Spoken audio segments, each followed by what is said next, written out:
Bonjour à tous, j'espère que vous allez super bien et donc on se retrouve pour un épisode des lectures manga, donc ce sera le 28e, oui déjà ça passe super vite. Et donc dans ce lecture manga je vais vous parler d'un yuri, de 4 shoujo et de 3 seinen. Donc on va commencer tout de suite parce qu'il y a pas mal de mangas. Donc tout d'abord nous allons commencer avec le yuri et donc le 4e tome de Citrus de Sabulo Ota aux éditions Taifu. Donc cette série est toujours en cours avec 4 tomes, donc bien entendu nous n'avons pas la date du tome 5, c'est de genre drame romance.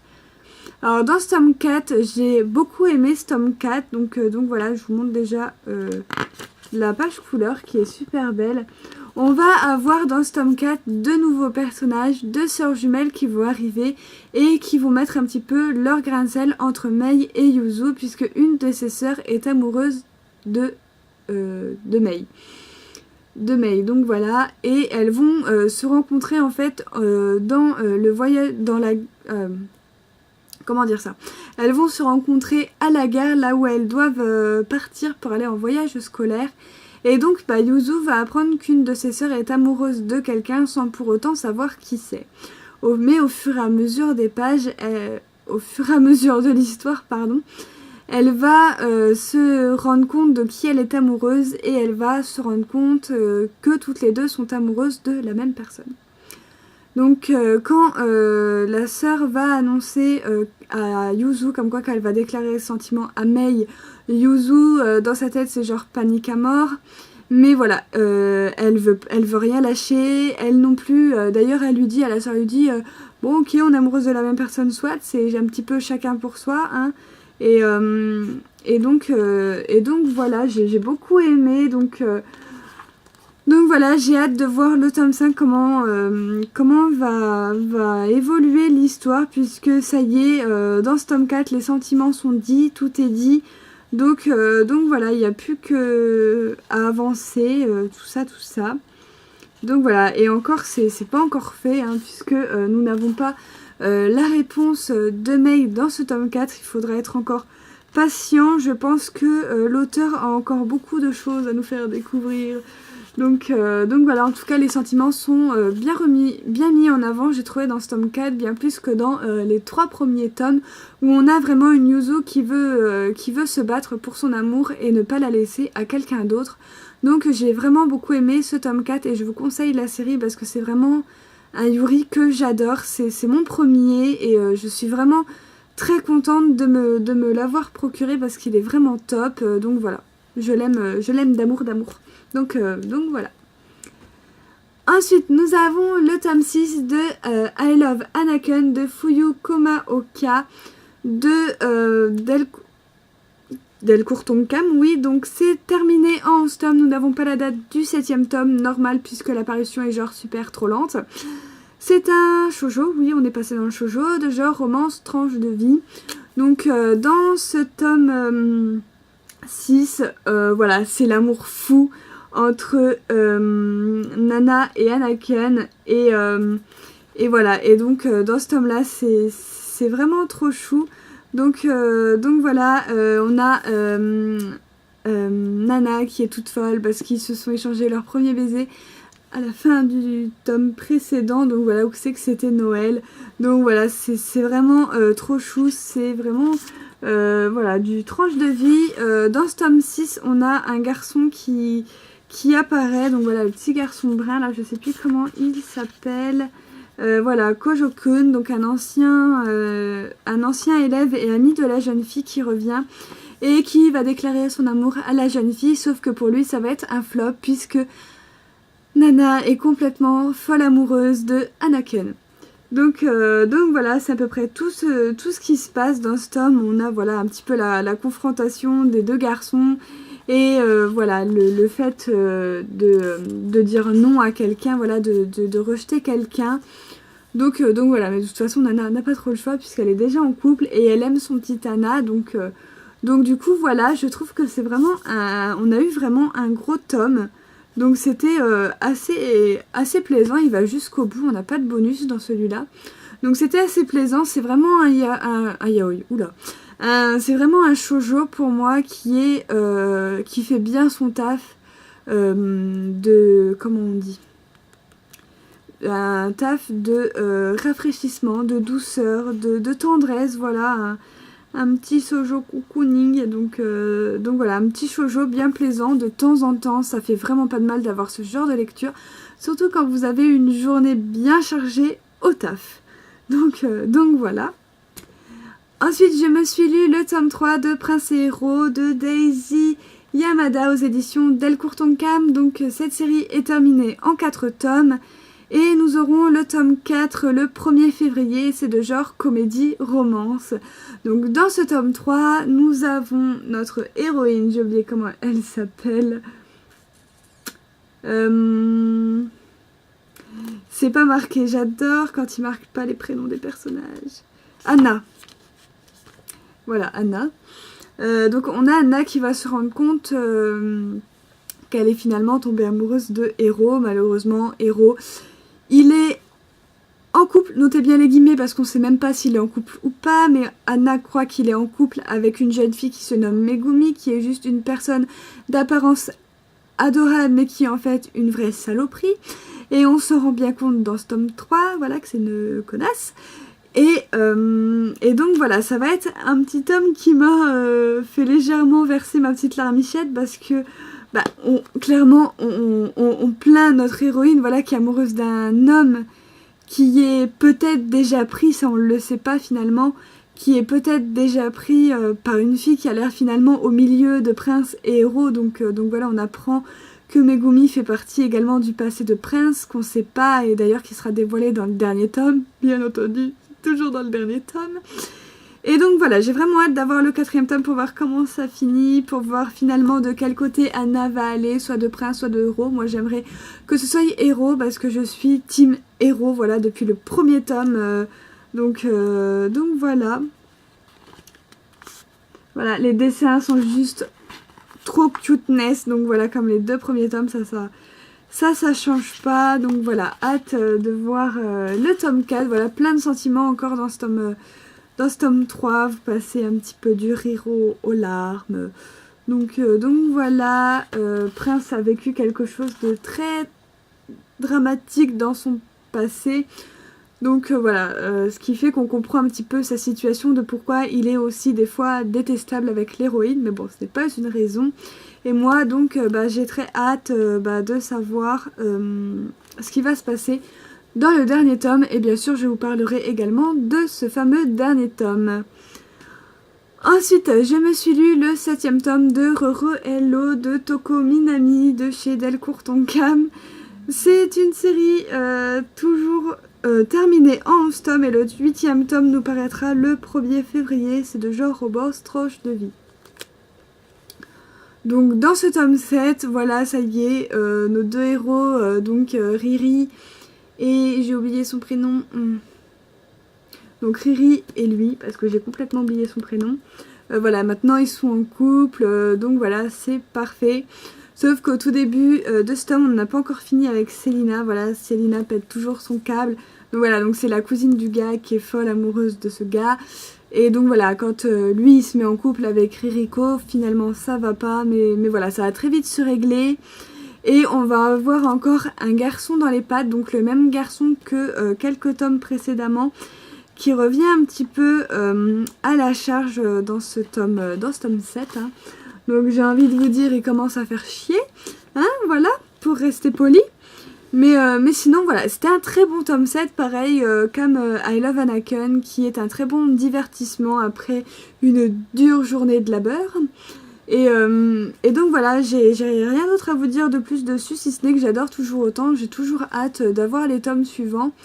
Et donc voilà, puis bon, on est à 8, 9, 10, 11, 4 tomes de la fin, donc vous en doutez bien que je vais vous dire de moins en moins de choses. Sinon ce serait un petit peu embêtant pour vous de vous faire spoiler la fin. Donc voilà pour Roro Hello, un tome toujours aussi sympathique. Donc voilà, où il y a pas trop de rebondissements, j'ai trouvé, juste pour l'instant un personnage qui se met bien au milieu de notre couple et pour l'instant voilà, il tient ce couple, voilà, et il envoie des fois des pics atroces dans la tête de Ririko. Et c'est juste atroce quoi, comment il lui parle. Et donc voilà, je vous remontre un petit dessin au passage. Donc voilà, les dessins sont aussi très très sympas, très mignons, j'adore. Puis j'adore surtout les couvertures, vous avez toujours de la bouffe, donc c'est super génial. Donc voilà, je sais pas pourquoi j'ai une envie de bailler depuis tout à l'heure. Donc voilà, ensuite nous avons le 6e tome de Kiss Him Not Me de Junko aux éditions Delcourt Tonkan. C'est une série toujours en cours avec 10 tomes et le tome 7 nous paraîtra le 18 janvier. C'est de genre comédie-romance.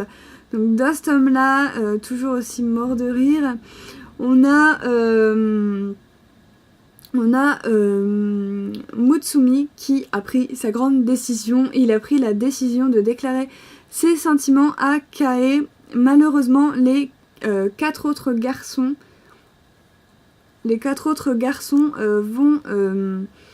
vont tout faire pour empêcher, et finalement Matsume il va leur dire écoutez, moi je vous empêche pas de vous déclarer également, mais arrêtez de me mettre des bâtons dans les roues, merde. Donc voilà, et donc du coup ça fait que Riri va se retrouver elle va se retrouver sur le toit avec 4 mecs et une fille qui vont lui faire la déclaration en même temps. Donc au début, Kae va pas donner de réponse tout de suite, elle va se dire il faut peut-être que je les connaisse un peu plus avant. Et donc elle va proposer un rencard à chacun des mecs plus la fille. Et ça va être assez marrant puisque du coup, après avoir passé ce rencard, elle va toujours pas savoir qui choisir. Et il va se passer une boutade, voilà. En tant que fan de yaoi, en étant une fujoshi, vous ne pouvez pas être d'accord avec une autre personne sans vous friter la figure, sans ne plus vous faire la gueule. Et c'est ce qui va se passer entre ces deux filles. Donc je sais plus comment elles s'appellent. J'ai encore oublié, je crois que c'est marqué au début du tome. Oui. C'est Kohai. Donc voilà. Voilà, leur amitié va être un petit peu mis entre parenthèses dans ce tome 6 puisqu'il va y avoir une dispute pour rien du tout entre ces deux personnages-là. Tout simplement parce qu'elles sont pas d'accord sur le rôle d'un des personnages. Donc voilà, c'est trop comique cette dispute dans un sens. Et on se dit non mais what the fuck, elles se font la gueule mais juste pour ça, non mais n'importe quoi. C'est vraiment barjo quoi, enfin voilà.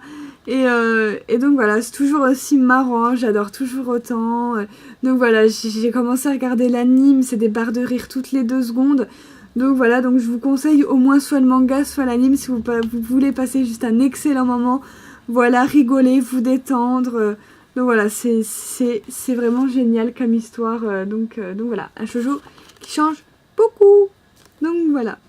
Et donc ensuite nous allons passer au seinen de cette vidéo avec tout d'abord le tome 4 de Killer Instinct, le scénario de Michio Yasu et le dessin de Kaito Aida, c'est aux éditions Delcourt Tonkan. Donc cette série est terminée en 6 tomes et le tome 5 nous n'avons pas la date. C'est de genre suspense trailer.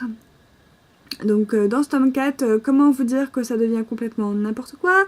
Tout le monde a envie de tuer tout le monde. Donc voilà, c'est un petit peu n'importe quoi. Dans ce tome 6, on est à...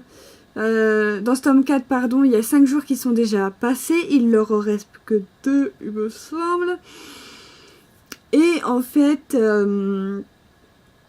on a dans ce tome-là plus que 4 personnes survivantes sur les 7. Ils essayent tous de tuer quelqu'un, donc voilà, il y a toujours un conflit avec une personne dans ce tome 4 qui va avoir envie de le buter. Donc voilà, on a cette petite fille, je vais essayer de vous montrer. Cette petite fille ici, qui a l'air de savoir énormément de choses et elle ne dit rien, voilà, elle se fait passer pour une petite fille. Mais est-ce réellement une petite fille? C'est la question que je me pose. Parce que voilà, c'est vraiment énorme, surtout la fin du tome, j'étais là, oh my god. Donc voilà, beaucoup de sang, beaucoup de violence, beaucoup de trucs un petit peu dégueulasses. Donc voilà, franchement, j'ai ma voix qui déraille. Si, franchement, si, comment expliquer ça?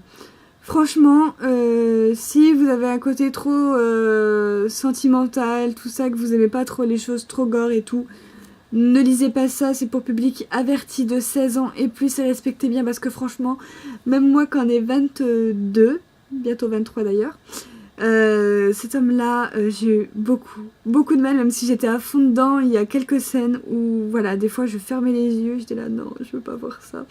Et donc voilà, c'est vraiment trop gore.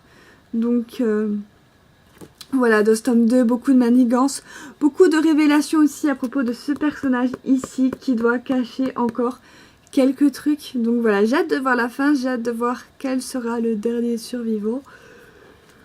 Et donc voilà, ça me fait chier d'avoir cette envie de bailler pendant la vidéo, ça le fait pas de trop, mais bon, c'est comme ceci.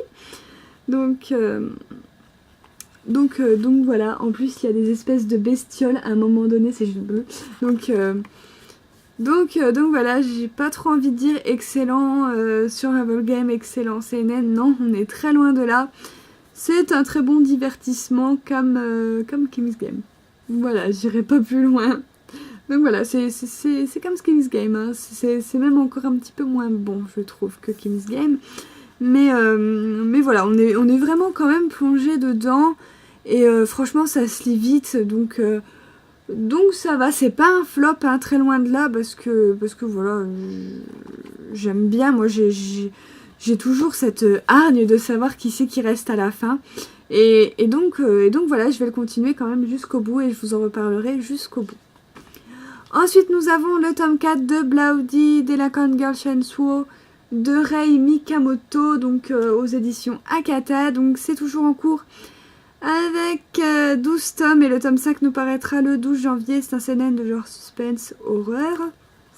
Et donc dans ce tome là, on en a fini avec comment elle s'appelle, avec merde, comment elle s'appelle, celle qu'elle doit tuer au début. On a fini avec Nero, voilà, j'ai retrouvé son nom. Excusez-moi pour le téléphone qui sonne là, mais c'est vraiment agaçant. Tu essayes de tourner une vidéo et il y a toujours un truc qui arrive. Donc excusez-moi pour le téléphone, hein, ça doit être encore et toujours des conneries comme d'habitude.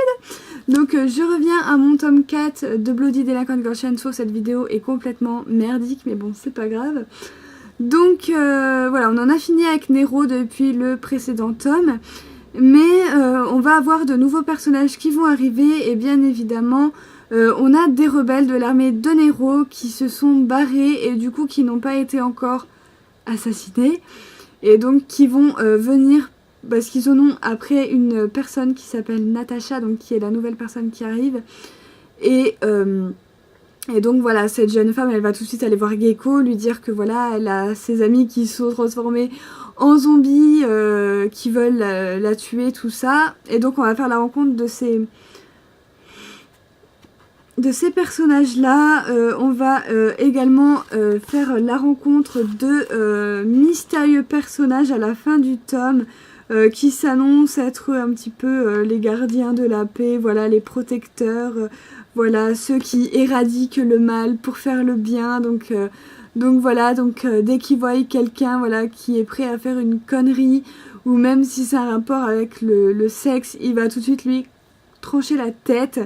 Donc voilà, c'est juste un truc complètement what the fuck. Donc voilà, j'ai hâte de voir ce que Gecko va faire contre les justiciers, voilà, qui se prennent pour n'importe qui.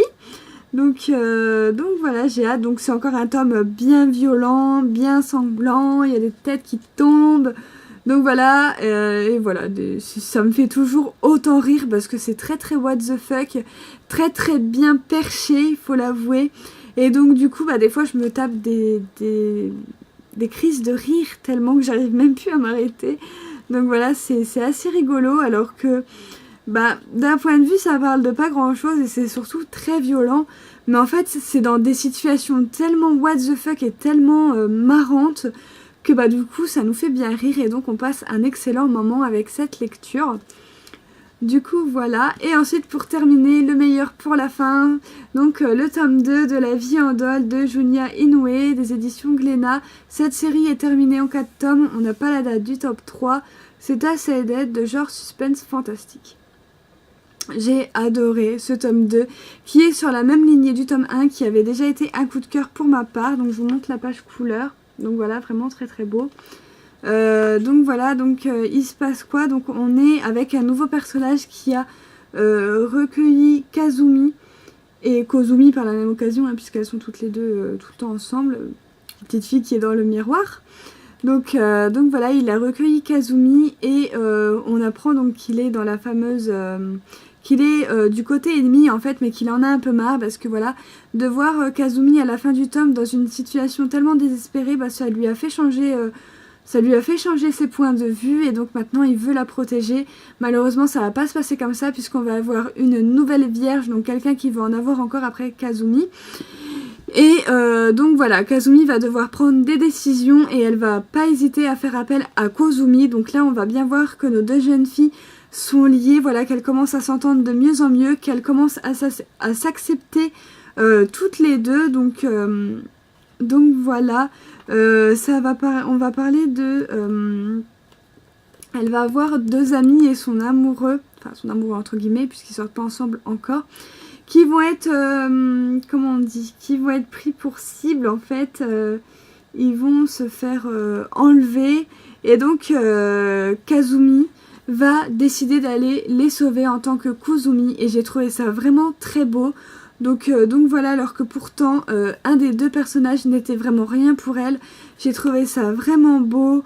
Voilà, c'est toujours aussi marrant parce que Kozumi a des façons d'exprimer les choses, a une façon de parler très bien à elle qui me fait toujours autant rire.